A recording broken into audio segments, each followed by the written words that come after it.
gamot. Alamin ko siya bago matulog.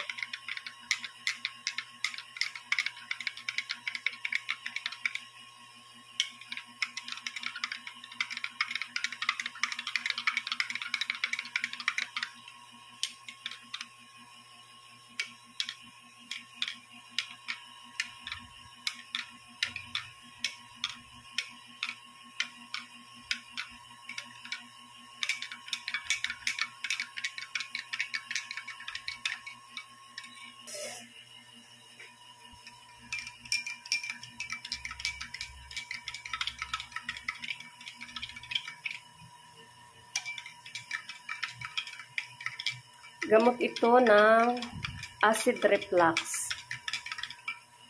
Kaya, inano ko siya ng tubig na mainit. Para pag inom mo, yung mga acid mo maalis. Yan guys, inumin ko na kaso mainit pa. Medyo paanuin ko muna siya ng medyo mainit pa siya.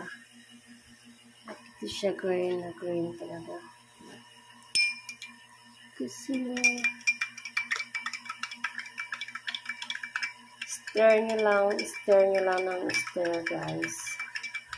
Hanggang sa madurog yung spirulina capsule. Yan ang gamot ko ng aking acid reflux. Sana naman ay maano kayo dito. Meron akong benta na spirulina.